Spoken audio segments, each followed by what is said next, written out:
I finally took out my labor twist out that I had. It's time for me to get myself together, and might as well tell you my birth story as an unplanned planned induction. I was actually blasting music this whole time, not realizing it was going to be picked up by my video. So really quick voiceover. I say unplanned planned induction because I had this date, but I never intended on actually getting there. The reason I got the date was because I wanted to have the same anesthesiologist that I had in my last delivery because he was awesome and he only works Tuesdays and Thursdays. Okay, I'm back.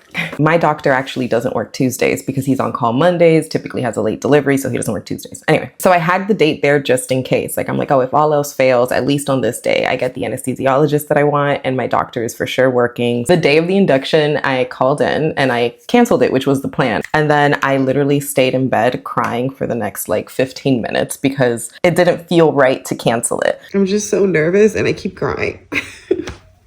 No, everything is gonna be fine. I hardly feel her move.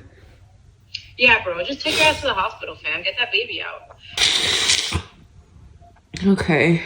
I know that you really want to have this baby. I know that you really want to use this anesthesiologist. I know that you really wanted to be your doctor. You are not wrong. I just want you to know that you are not wrong for getting an induction. It is not wrong to get an induction. No. ¿Qué pasa? Que hoy es el día de mi induction y yo no sabía si ir o no.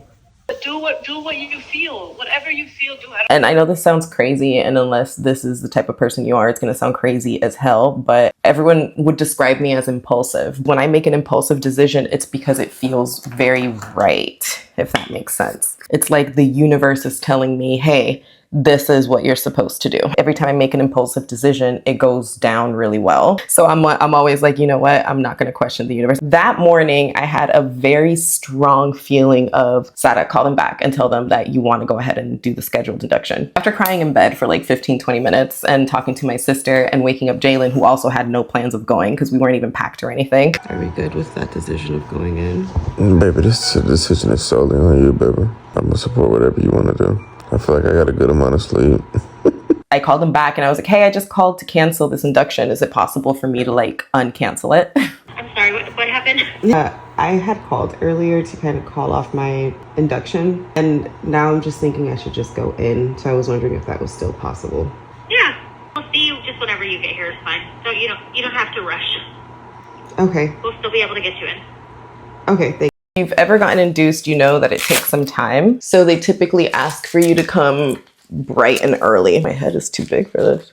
Ow, and then you're gonna rip my hair out? Skank. Oh no. Inductions typically are scheduled to be early or late the night before. The scheduled induction was for 7 a.m. We got there and I don't know, it felt good. I got there with Jalen and my mom, and my sister showed up sometime later because she was working. My sister's like my emotional support person, so I loved that she was able to make it. The nurses were super sweet, but there was like the front desk girl who was annoyed of me because I kept asking questions about the induction. One time I pressed the button and my sister went up there to ask her because my machine was beeping. And actually they told me, hey, if the machine's beeping, call me. And the front desk person was like, guess who it is again? My sister's always down to like tell someone off. And my husband is also, so when they're together, it is either really embarrassing or I'm like extremely supported. That was like the only hiccup in the entire experience. Other than that, my induction story was fantastic.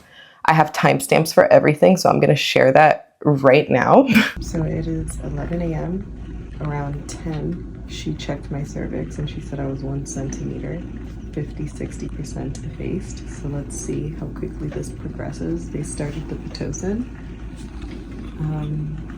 So let's see. So it's like 12:51 and they just did the anesthesia. What's it called? The Epidural. They just did the epidural. But I wasn't in pain yet, so I guess it's just smooth sailing. That's interesting. When you get induced, you don't have to like feel pain. That's weird, right? Yeah. It's 1:30. They just broke my water, so let's see where we go. It was fine, bro. This getting induced thing isn't.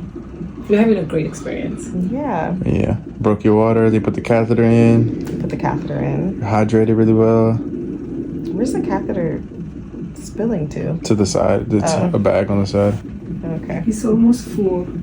Dang, I told you I had to pee.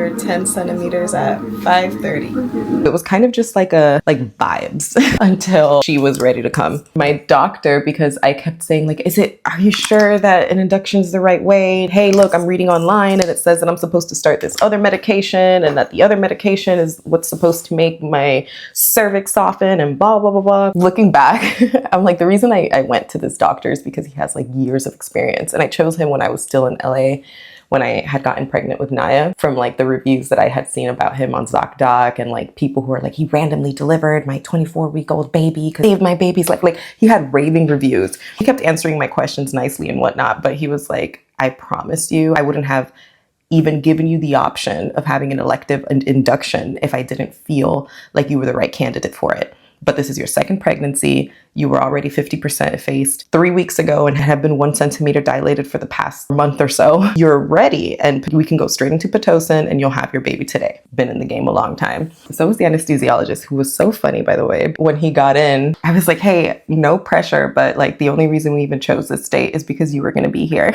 And he looked at me, he's like, because I'm gonna be here?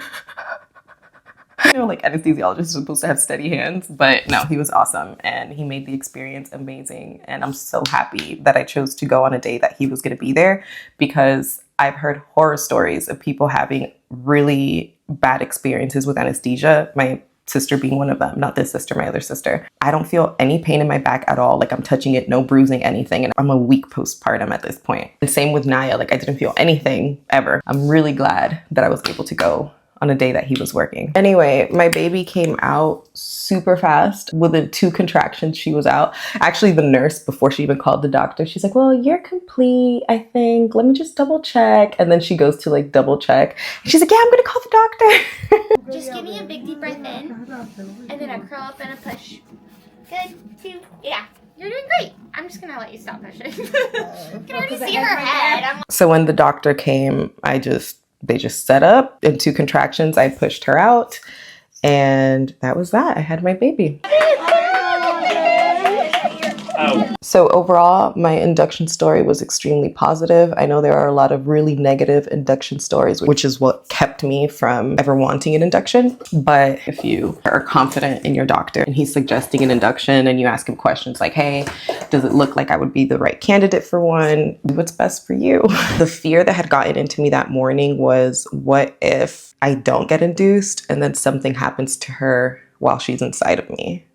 I started going down that rabbit hole of Google, and yeah, then I decided to do my induction and everything went well. And here I am, a week postpartum, feeling up to putting myself together, which I absolutely didn't do with my first baby. So all good signs, right? All right, now I have to get back to my babies. There's 2 of them now, babies. I'm happy to answer anything about my experience. You guys do whatever feels right for you. If you do have an induction for whatever reason, I wanted to share this story of it being a positive experience.